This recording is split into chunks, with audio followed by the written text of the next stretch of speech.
Buenos días. Bueno, a lo largo del verano hemos podido ir viendo y conociendo un poco la trayectoria y la historia de Abraham. Nos hemos centrado sobre todo en conocer el ejemplo de su fe y su obediencia.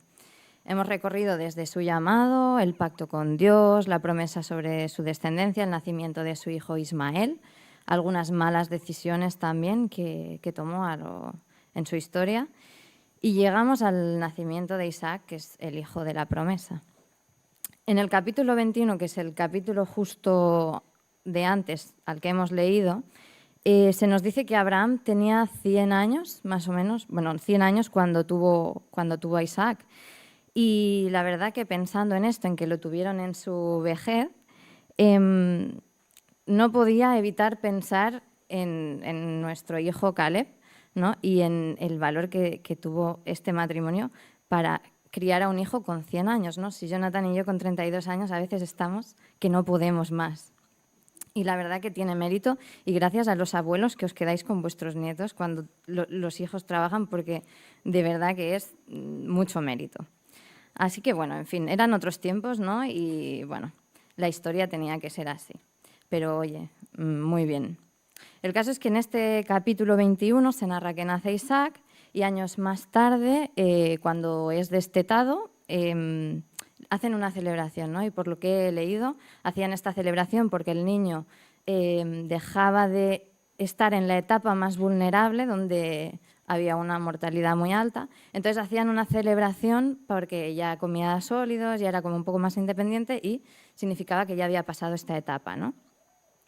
En el texto dice que Sara ve que Ismael, el otro hijo de Abraham, se burla de Isaac y esto no le gusta. También conociendo la historia de Sara y Agar con Ismael, etcétera, pues Sara le dice a Abraham, por favor, expulsa a Agar y a Ismael de la comunidad, digamos. Entonces Abraham, con pena, se lo pregunta a Dios porque Ismael al final era su hijo también, ¿no? Y el Señor le dice, sí, haz caso a lo que dice Sara. Entonces despide a Agar y a Ismael con toda la pena en su corazón, pero el Señor no abandona ni a Agar ni a Ismael, sino que los bendice y llegan a ser una gran nación porque también era hijo de Abraham, ¿no? Entonces hemos visto eso este verano, que la promesa tenía que cumplirse, ¿no? Que el Señor le hace una promesa y Abraham tenía que tener una descendencia incontable como las estrellas. Llegamos al momento en el que hemos leído, por eso, que Dios le pide a Abraham que sacrifique a su hijo. Y después de leer este texto, no sé si os pasa a vosotros, pero surgen un montón de preguntas. Hay un libro de un autor cristiano que se llama James Dobson, que se titula Cuando lo que Dios hace no tiene sentido. No lo he leído, me lo han recomendado, pero personalmente no lo he leído, lo tengo pendiente. Pero el título, la verdad, que siempre me ha llamado la atención. Y es que creo que esta historia es un claro ejemplo de que Dios a veces hace cosas a las que no le vemos ningún sentido, que para nosotros pues no podemos llegar a entenderlo, ¿no? Entonces, en esta historia me he querido centrar en 4 puntos, ¿no? El primer punto es ¿qué observamos de Dios en esta historia? Cuando empezamos a leer esta historia, la primera parte, digamos, podemos pensar qué está haciendo Dios, ¿no? Hemos leído el texto y sabemos cómo acaba la historia, pero cualquiera que empiece a leer la historia por primera vez puede pensar que Dios es este que pide el sacrificio de personas, ¿no? O si alguien viene a la iglesia y empieza a escuchar a esta persona, pensará a qué clase de Dios está adorando esta gente, ¿no? Que pide esto. O incluso conociendo la historia, sabiendo cómo acaba, que al final Dios no mata a Isaac, o digamos, no acaba siendo así, ¿no? Pero podemos también pensar que Dios maquiavélico puede pedirle a su amigo, como se llamaba Abraham, amigo del Señor, que sacrifique a su hijo.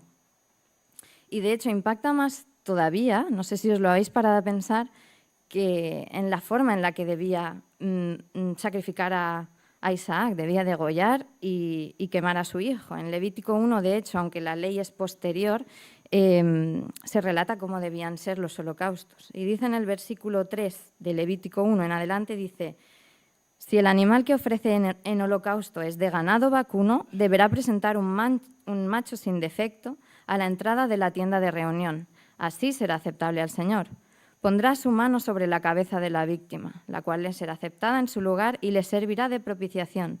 Después degollará el novillo ante el Señor y los hijos de Aarón, los sacerdotes, tomarán la sangre y la derramarán alrededor del altar que está a la entrada de la tienda de reunión.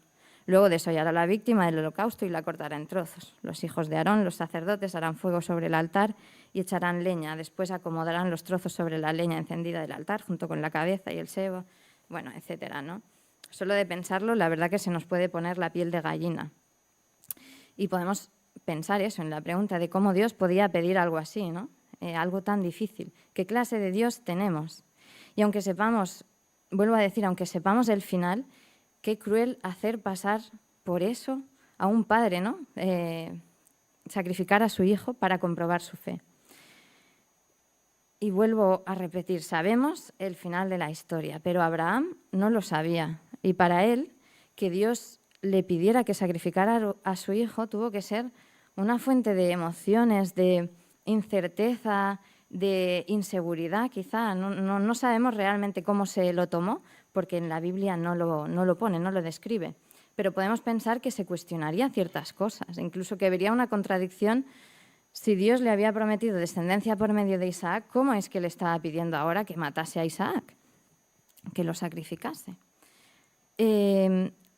La semana pasada, no sé si os acordáis, también veíamos cómo Abraham era humano, tenía sus miedos y en ocasiones pues, se dejaba llevar por ello. Cuando dijo de Sara que era su hermana para evitar, dijo que era su hermana en vez de su esposa para evitar que lo mataran y a ella se la llevaran, ¿no? Vemos cómo tuvo miedo de su propia vida y quiso actuar eso en beneficio propio, ¿no?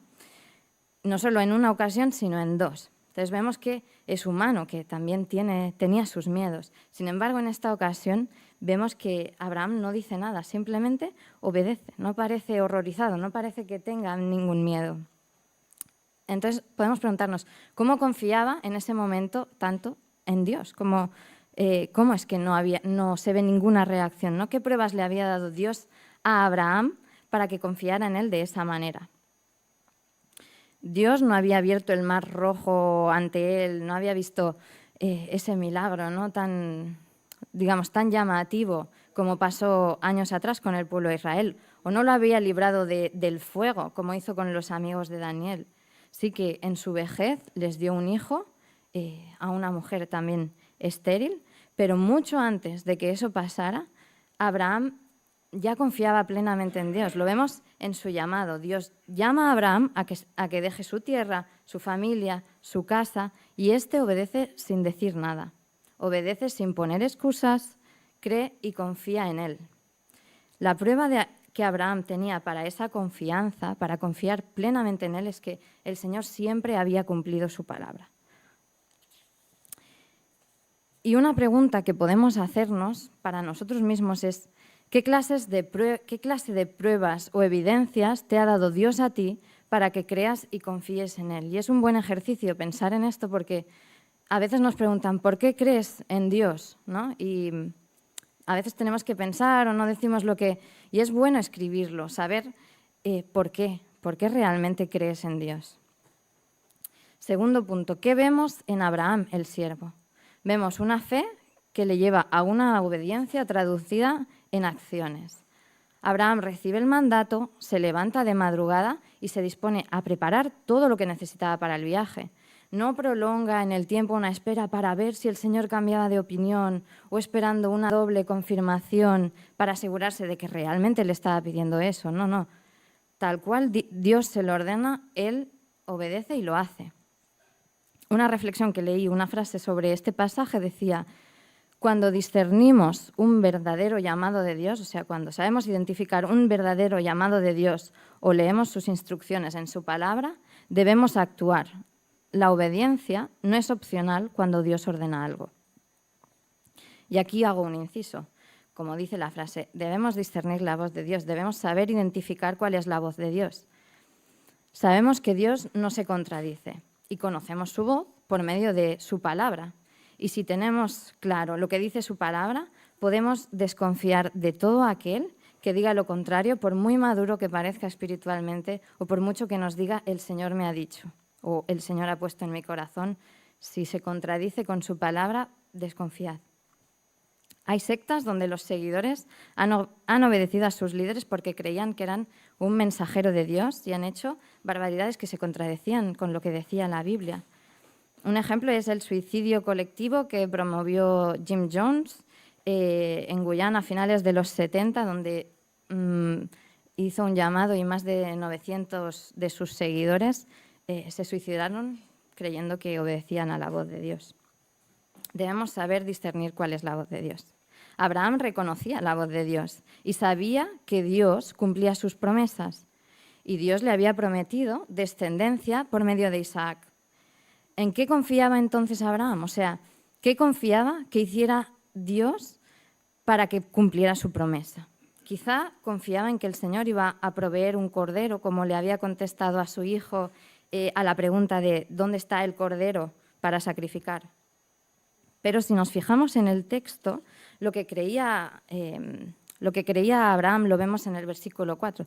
Dice a sus criados que esperen y dice, el muchacho y yo seguiremos adelante para adorar a Dios.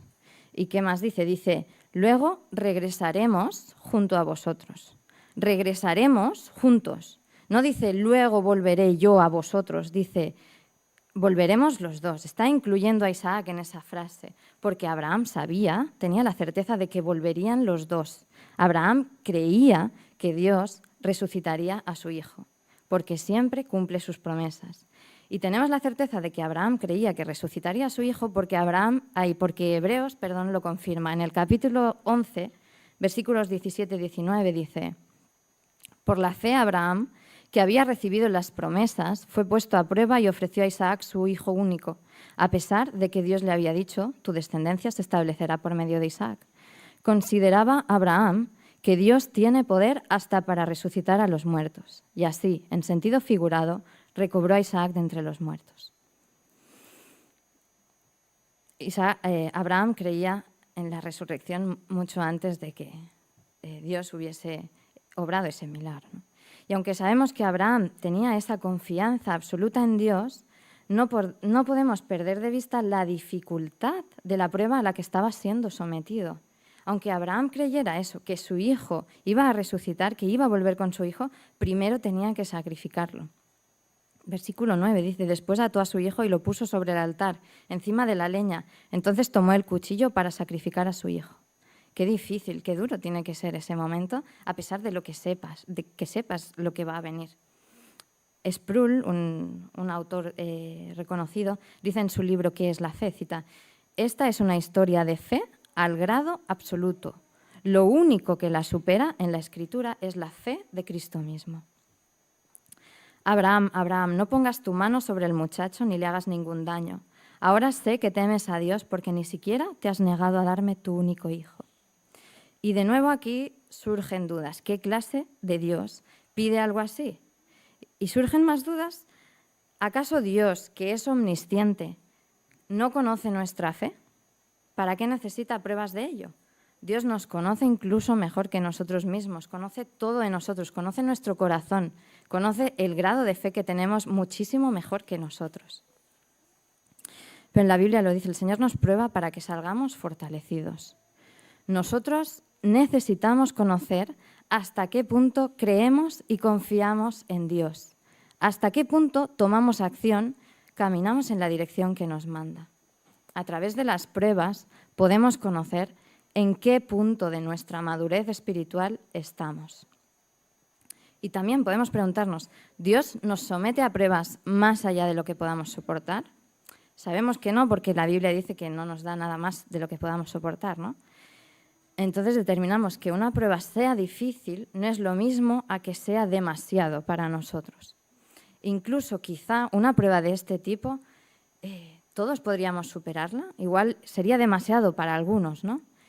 Y quizás humanamente no lo podríamos soportar. Quizá una persona que no cree no lo podría soportar, pero es Cristo es el que hace que podamos soportar y sobrellevar la prueba. Por eso es tan importante permanecer en Él durante esta prueba. La Biblia lo dice, todo lo puedo en Cristo que me fortalece, ese texto que nos conocemos también, ¿no? Porque Es en Él, solo en Él, que seremos capaces de superar una prueba semejante. Un comentarista sobre este texto dice: el viaje solitario de Abraham hacia la montaña simboliza el solitario y psicológico viaje de la fe al lugar de obediencia y sacrificio. Como no dejó de creer en las promesas de Dios, a pesar de la evidencia visiblemente contraria, no vaciló en su compromiso de obedecer a Dios. La verdadera fe se expresa en acciones que concuerdan con la palabra de Dios, tanto en sus promesas como en sus mandatos. Cuando Dios llama, Abraham responde: aquí estoy. Abraham siempre está listo para obedecer. Y otras preguntas para la reflexión que podemos dejar en este punto es: ¿qué clase de siervo estás siendo tú? ¿Cómo afrontas las pruebas? ¿Cómo esperas que Dios actúe frente a ellas? ¿Cómo estás confiando en Él? Tercer punto, ¿qué pasa con Isaac en esta historia? Hemos visto a Dios, hemos visto a Abraham y ahora vemos a Isaac. En el relato tan solo se oye a Isaac cuando pregunta sobre el cordero, sobre dónde está el cordero, ¿no? Por lo demás, sabemos que fue con su padre, que obedeció, confiaba en lo que él hacía. No veía ningún cordero, pero confiaba que su padre tenía todo bajo control. Y llegado el momento de ser atado, de ese momento tan álgido, ¿no? Parece que Isaac no dice nada, no se nos dice que diga nada frente al hecho de que iba a ser sacrificado allí. Simplemente obedece a su padre y obedece porque confía plenamente en él. Y uno de los motivos, una de las evidencias, lo que hablábamos antes, que a mí me hace creer, es el detalle de ver en la Escritura cosas que todavía tenían que pasar, ¿no? La relación de una historia con Cristo. Al final toda la Biblia apunta a Cristo, y es que en el sacrificio de Isaac vemos probablemente una de las proyecciones más claras de lo que iba a ser el sacrificio de Cristo. Hay muchos detalles haciendo referencia a Jesús. Abraham lleva a su hijo único, como dice, ¿no? Igual que Dios entrega a su hijo único. En el versículo 6 dice que cargó con la leña del holocausto, con la madera donde iba a ser ofrecido. La cargó todo el camino hacia donde iba a ser sacrificado. De igual manera, Jesús también cargó con su cruz, cargó con esa madera todo el camino hasta el lugar donde iba a morir. Vemos también que Isaac no dice nada, es llevado al lugar de su sacrificio sin apenas abrir la boca, y en el momento de la verdad, cuando iba a morir, tampoco se dice que abrió su boca. En una situación en la que probablemente cualquiera de nosotros estaría gritando, estaría llorando, estaría forcejeando. Sin embargo, aquí no se nos dice nada. Y resuenan los versículos del pasaje de Isaías, del siervo sufriente, Isaías 53:7, dice: angustiado él y afligido, no abrió su boca. Como cordero fue llevado al matadero, y como oveja delante de sus trasquiladores, enmudeció y no abrió su boca. Isaac, igual que Jesús, confiaba plenamente en su padre y sabía que a pesar del dolor, a pesar de la dificultad de la prueba, era necesaria. Hay un grupo dentro del cristianismo que cree que el ser humano ha fallado y entonces Dios, después de la caída, ha tenido que ir proveyendo de soluciones para que el ser humano se salve, ¿no? Entonces creen que Jesús fue un plan B para que la humanidad pudiera salvarse. Pero viendo estos textos, o sea, es evidente que Jesús es el porqué desde el principio. Todo ha sido creado por y para Él. Y podemos preguntarnos: ¿qué sacrificio te ha pedido Dios en tu camino de fe? ¿Estás obedeciendo a Él? Cuarto y último punto: Jesús como el cordero provisto. En el versículo 8 Abraham dice: el cordero, hijo mío, lo proveerá Dios. Y en ese momento Abraham no tenía ni idea de cómo Dios iba a actuar. Hemos visto que creía que iba a resucitar a su hijo. Y finalmente sabemos por la historia que provee un cordero en ese mismo instante. Pero si vemos más allá, lo que os decía, está anunciando. Nos está diciendo que Dios iba a proveer del cordero definitivo. Dios no vive como nosotros en el espacio-tiempo, y se rige por lo que va pasando aquí. Él ha visto todas las cosas, ha vivido todas las cosas. Y Dios sabía que en el momento de este texto, sabía lo que iba a pasar muchos años atrás. Ya sabía que su hijo iba a ser entregado, que el cordero sería sacrificado. Pero esta vez sí que el hijo llegaría hasta el final, llegaría a ser sacrificado hasta la muerte. Él era la provisión.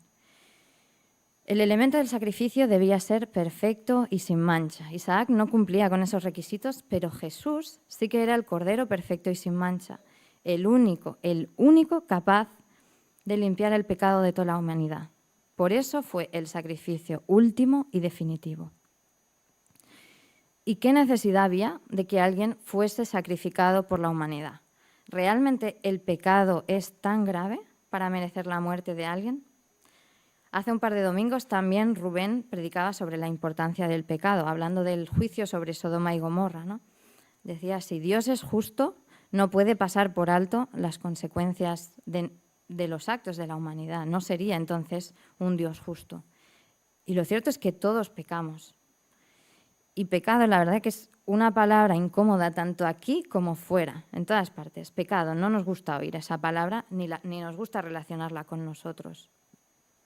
De hecho, podemos considerar que no somos tan malos, que como no robamos, no asesinamos, no nos comparamos constantemente, ¿no? Y bueno, yo no he hecho tanto mal, mi pecado no es tan grave como el de mi hermano o el de aquella persona, ¿no? Pero el caso es que todos pecamos y así debemos creerlo. La Biblia lo dice en Romanos 3, versículo 21, dice, pero ahora, sin la mediación de la ley, se ha manifestado la justicia de Dios, de la que dan testimonio la ley y los profetas. Esta justicia de Dios llega mediante la fe en Jesucristo a todos los que creen. De hecho, no hay distinción, pues todos han pecado y están privados de la gloria de Dios. Pero por su gracia son justificados gratuitamente mediante la redención que Cristo Jesús efectuó. Dios lo ofreció como un sacrificio de expiación que se recibe por la fe en su sangre para demostrar así su justicia.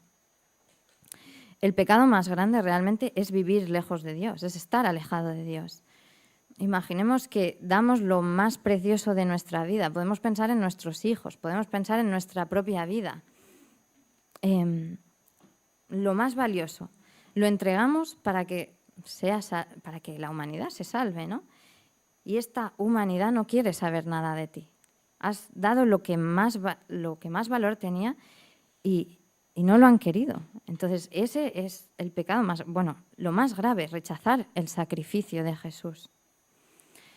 Y tampoco vale una fe superficial, o sea, creer pero no obedecer. Puedes creer en Dios, los demonios, dice la Biblia, que también creen, pero en tu día a día no tienes en cuenta lo que Dios dice para ti, o vienes los domingos, pero realmente no hay una transformación en tu vida, no haces nada diferente del resto. Y es que Dios no nos va a hablar con una voz que nos diga que sacrifiquemos a nuestro hijo, no lo va a hacer así, al menos no en nuestro tiempo y en nuestro contexto. Hoy Dios nos habla a través de su palabra, y si en la Biblia dice que Dios es lo más importante, no vamos a oír eso, una voz que venga y nos diga apaga la tele y lee la Biblia, ¿no? por ser muy básicos, o que te diga que tienes que priorizarlo por encima de tus hijos, de tu trabajo, de tus sueños, tus metas, ¿no? No va a venir a decirnos, o con un cartel, que debo amar a mi hermano y procurar su bien en todo momento. Si no encontramos tiempo para conocer lo que la Biblia dice, ¿cómo vamos a saber lo que nos está diciendo Dios? Y si no sabemos lo que nos está diciendo Dios, ¿cómo vamos a obedecerle? Jesús ha muerto precisamente para que podamos vivir cerca de Dios y conocerle. Saber cuál es su voluntad y cómo quiere que vivamos. El sacrificio no fue fácil. A pesar de que Jesús sabía que iba a resucitar, le pidió al Padre, por favor, Padre, pase de mí esta copa, pero sea tu voluntad y no la mía. Jesús no quería pasar por todo lo que tenía que pasar. Humillación, soledad, dolor, muerte, estar alejado del Padre. No nos gusta sufrir, no nos gusta pasar por la prueba, pero es necesaria. ¿Qué hubiera pasado si Jesús no hubiera obedecido? Qué diferente sería todo, ¿verdad?, si no hubiese confiado plenamente en su Padre. Jesús, la bendición prometida, Jesús, la bendición anunciada. Dios le prometió una descendencia a Abraham, pero le prometió también que todas las naciones serían bendecidas por medio de su descendencia. Y Jesús es ese regalo para todo el mundo. En Él todo el mundo tiene la posibilidad de llegar a Dios y vivir con Él en la eternidad. Esa es la bendición prometida. Por medio de Jesús llega la bendición a todas las naciones. Y nos preguntamos, ¿cómo respondemos ante el sacrificio de Jesús? Y concluyo a la pregunta que he mencionado al inicio de qué clase de Dios tenemos, ¿no?, relacionándolo, qué clase de Dios pide estas cosas. Podemos responder que tenemos a la clase de Dios que entrega lo más valioso que tiene, no solo que lo entrega, sino que lo sacrifica hasta la muerte. ¿Por qué? Porque te ama a ti, porque me ama a mí y quiere pasar la eternidad contigo. Y esta es la única forma de poder conseguirlo.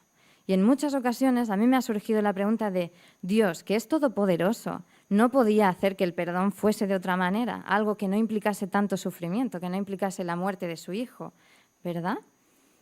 Si Él es Dios, al final la forma que ha determinado del perdón es decisión suya, ¿no? Igual yo lo hubiera hecho diferente. Pero pensando ante esta pregunta, al final solo podemos humillarnos ante Dios, sabiendo que Él es Dios, no yo. Que Él conoce todas las cosas, yo no. Él es perfecto y todo lo que hace también lo es. Y aquí está la esencia de la fe, en confiar hasta el final. Aunque no entendamos, aunque para nosotros no tenga sentido o parezca una locura o lo haríamos diferente. Por tanto, sí, esta era la única forma de que tú y yo podamos volver a Él y vivir en la eternidad con el Creador del universo, con el Dios de Abraham. Y si proclamamos que Dios es soberano y creemos en Él, debemos creer como Abraham, sabiendo que no podemos llegar a comprender todo lo que Dios hace, todo lo que Dios nos pide, pero teniendo fe, creyendo y confiando en que su plan es perfecto, a pesar de que no lo parezca, y responder con obediencia, caminando como Abraham lo hizo. Que Dios os bendiga.